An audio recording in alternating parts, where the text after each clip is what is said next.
Hello, I'm Sandra Kearney. I'm the vicar at St Clements Parish Church, Allsall and Salford Keys.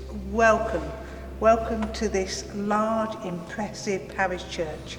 It was consecrated in 1878 and it really has blossomed.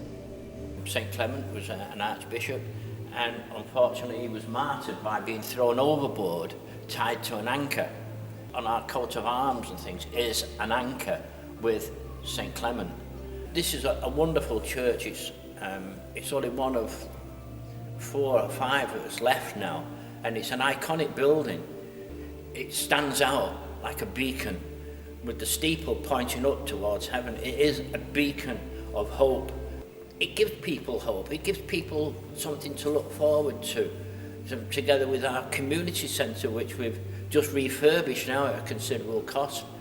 And we're getting loads and loads of people in, not just to come to the service, but to make advantage of the many things we offer the people in the area.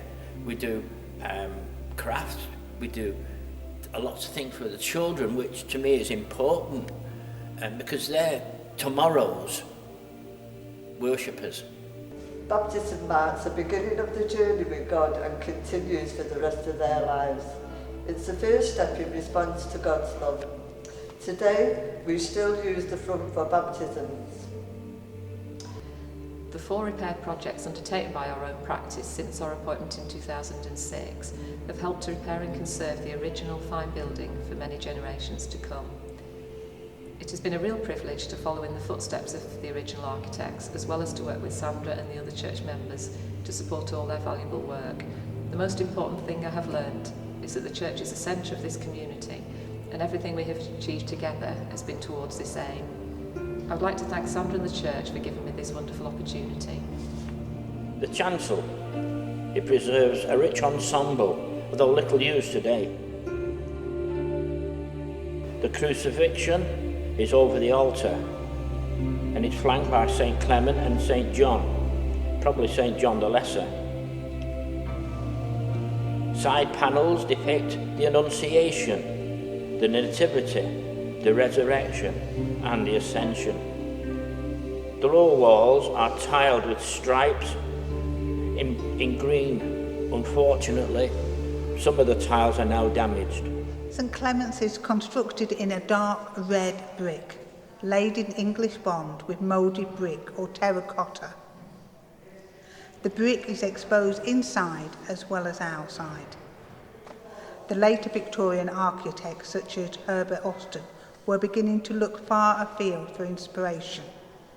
It is possible that he had in mind the great brick churches of the Baltic in places such as Lubeck. A tall fletch or spire faced with grey slate and lead stand over the chancel. In it is a single bell, installed in 1878 by Gillett and Brand of Croydon. The east end of the church is strongly buttressed, and so is the chancel arch. Big windows in groups of 4 line the aisles, shoulder to shoulder, all with terracotta mouldings. High up on the circular celestial windows is moulded brick, but with unattractive secondary glazing. When we go inside the west doors, the first impressions are the offices and social spaces built within the church in the 1990s. You don't access the main body of the church straight away. A porch lobby comes first with access off to the toilets. Then come the social hall. The social hall that's used for the community is for the community. A seating area opens off to the left with a kitchen, serving hatch and storage spaces. It's all quite intricate and tightly planned. Finally, we come to a second doorway which opens into the main worship space.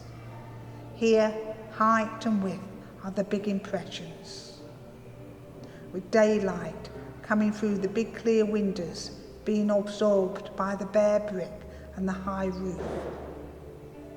Looking back, you can see that the Narthex structure is only half the height of the building, so the whole volume of the nave can be seen over the top of it.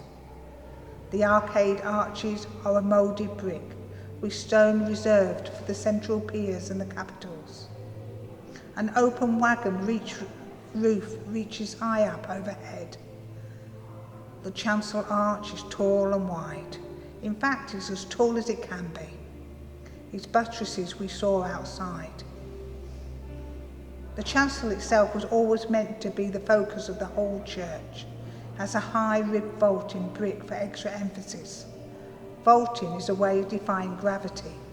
The bricks overhead hang in there because their weight is transferred sideways by the shape of the arch. It is a very unusual distinction for an English parish church. In addition, a few steps and a low screen mark the chancel off the rest of the church. We're not here just about the St Clements Church as a spiritual place, but it actually deals with the whole person.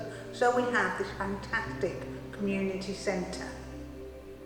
This community centre is for different organisations to come. We do different things. We have a craft club, we have bingo, we have family bingo for everybody.